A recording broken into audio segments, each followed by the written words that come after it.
In November of 1898, in a valley east of Missoula, where the Bitterroot Mountains pile up against the sky, Elias Brandt is doing something that makes grown men pull their horses to a stop in the road, and stare. He is nailing boards to the outside of boards he already nailed last week, not replacing them, not patching a second wall clean, and deliberate 4 inches out in the gap. He is packing dry sawdust.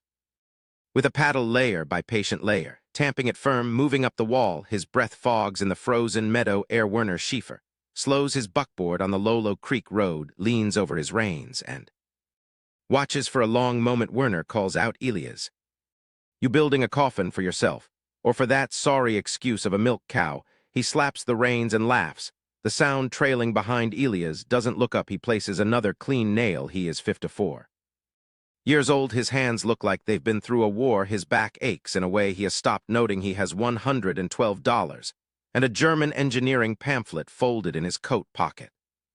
That most men couldn't read, what Werner Schaefer cannot see, is what Elias Brandt has been measuring for 3 winters running. He has numbers, and in 4 to 7 days, those numbers are going to matter.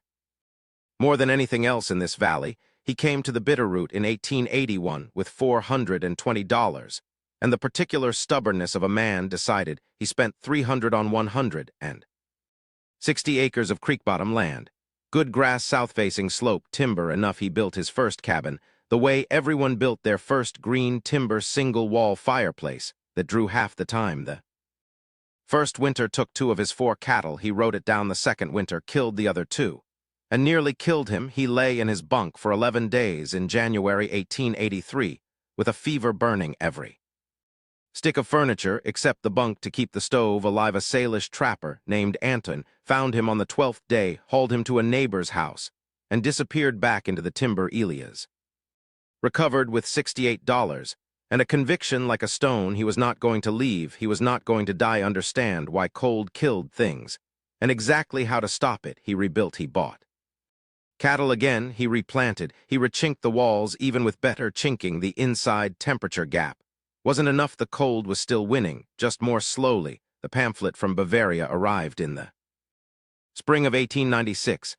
His cousin France mailed it, explaining Bavaria's 50-year double-wall tradition. Principal wood conducts cold, still air resists it. Trap air. France wrote, "I think of you in your winters." Elias read it 4 times, then began his tireless calculations. His cabin would become the inner wall, new sill, plates, an outer wall of 1-inch boards 4 inches out between walls, dry sawdust, fine shavings, grain, chaff, thousands of pockets. He would do the same for the barn. The neighbors, when they understood what they were seeing, arrived at their opinions quickly and held them with confidence. Pete Halverson, who ran the largest cattle operation, leaned on Elias' fence.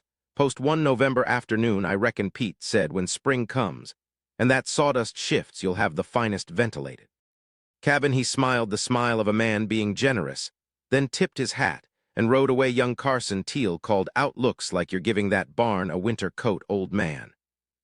"I am," said Elias without looking up. Carson Teal laughed and rode on. Only one person in the valley looked at what Elias was building without mockery. Margit Svensson, "My husband, did something like this in Sweden. His barn never lost an animal." She turned and walked back toward her farm. It was the only encouragement he received. Outer wall framing takes 12 days. Elias works alone in temperatures 25 below. He keeps nails in his coat pocket against his body. Cold iron stings through gloves. Sawdust moisture is a disaster. Wet sawdust doesn't insulate, worse, it rots. He spreads damp wood dust across his cabin floor to dry it. 3 days in a room smelling like a forest floor covered in dust. He notes the progress in his journal without a complaint. He trades wood splitting for 12 sacks of Bondry shavings. The granary owner gives him chaff and floor sweepings for nothing. Every cubic inch is filled with material he personally tested. He is building a labyrinth that cold cannot navigate. The barn work begins in December, the hardest stretch of life. He ties a rope around his waist, looped to a hook. He loses his footing on the icy rungs and hangs, breathing. His hands by mid-December are cracked and bleeding at every knuckle. He eats everything in his kitchen that doesn't need saving. He notes the fatigue in his journal with flat precision. He finishes the barn on December 19th in thin light 2 structures with a thickened appearance, wider by 9 inches, corners mitered and joints sealed with linseed oil and clay. A barrel-stave tool ensures not one gap in the skin temperature. Reading 29 below outside 3, above inside, he allows himself a small cup of brandy saved. Since October he spends the last days of December in a state of careful, deliberate stillness, finishing.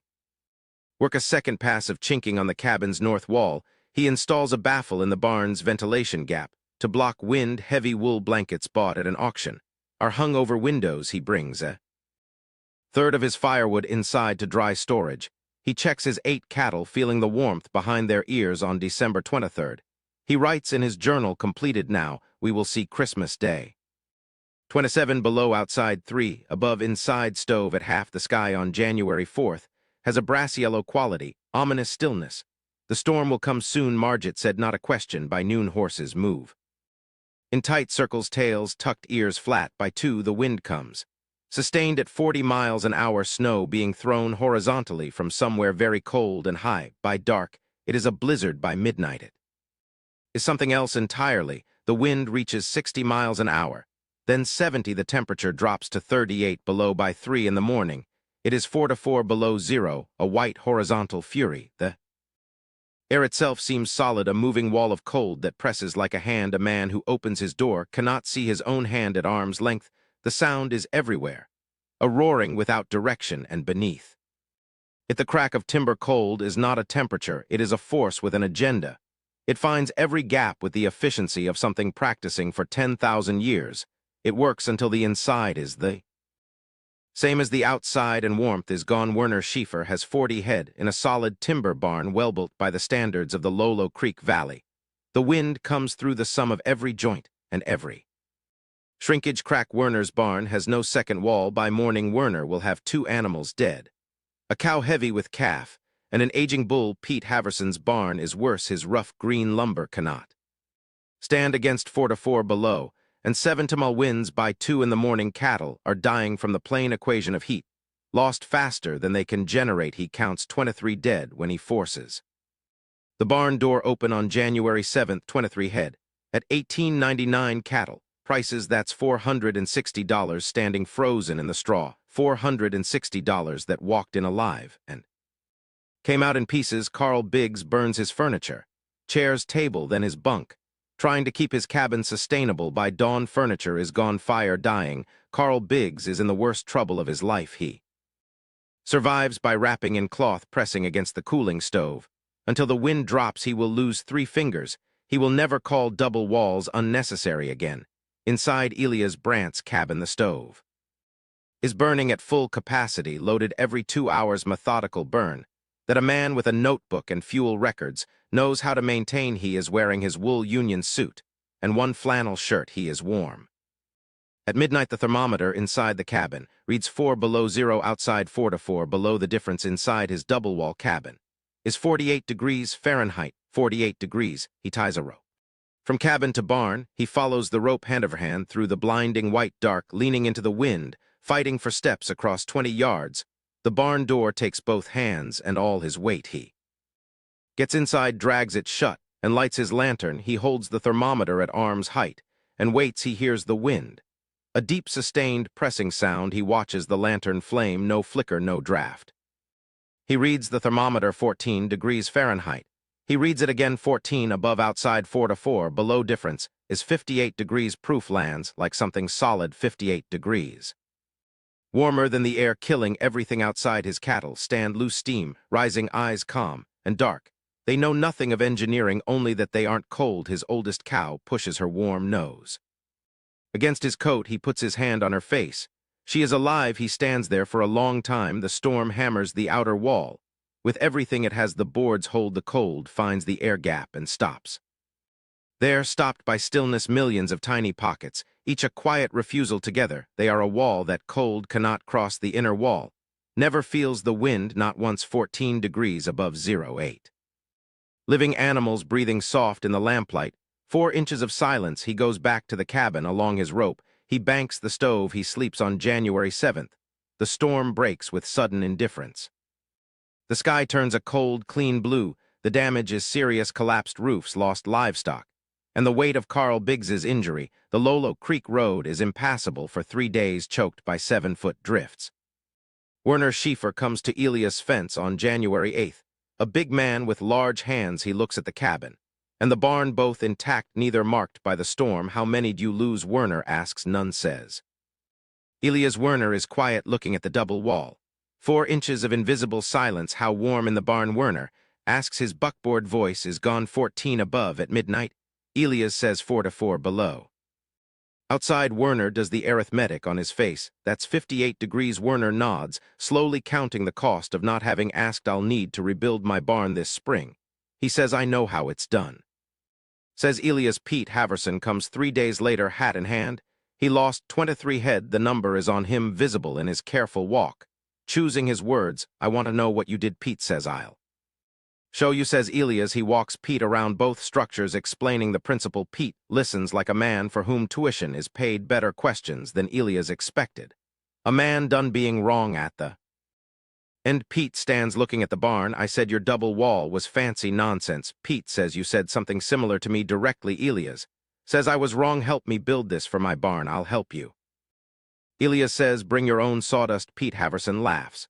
Useful rather than shameful. Margit Svensson walks across her field on January 10th through deep snow. She comes inside, and Elias Brandt makes her some tea. She touches her cheek, feeling a temperature she hasn't felt in years. They sit for a while, without speaking, in comfortable silence. Cold is not the enemy. Cold is only the absence of something. She looks around at the walls and the winter numbers. She drinks her tea and eats a cookie from her apron. She walks back across the field, a deliberate steps through snow. Elias sits with it, thinking of what he understood in his hands. Be on the ladder when the wind comes up, tying the rope. Climb back up after you slip and keep climbing until finished. The German pamphlet tells you the principle. The brutal Montana winter teaches you the absolute truth of it. He writes in his journal, the air inside the wall does not feel the wind. It only knows stillness in April. He helps Werner Schaefer rebuild his barn in May. He helps Pete Halverson rebuild his word travels in the currency of loss. How many head, how many dollars, how many lost fingers. Other men come to stand at his fence and ask how it works. Elias explains it every time. In February, his thermometer records 35 below, outside 1 above, inside stove nearly out 36 degrees, held by wood sawdust, and 4 inches of still stubborn air. He writes it carefully, underlines it twice, closes the notebook. The mountains to the west don't care. The cold will come back next winter, patient as stone. Between that cold and the warm breath of animals, there will stand 2 walls and 4 inches of silence. Perhaps you have a problem the people around you have decided is impossible. Perhaps a method that the men on the road are laughing at. Perhaps something you read in a pamphlet was called irrelevant. Elias Brandt didn't build it because he was certain he built it, because the arithmetic said it should built through cracked hands and a December that didn't care. And when the storm came, the walls held 58 degrees. That is a number from a midnight walk through a blizzard, the number you get when you refuse to believe. Somewhere tonight there is a gap 4 inches wide. The cold cannot find it. The wind cannot touch it. Patience, arithmetic, and refusal to be moved by mockery. It cost him cracked hands $68. And contempt, it was worth every nail. Blister and cold dawn, still air, 2 walls, 4 inches of silence, waiting for anyone willing to drive the nails home.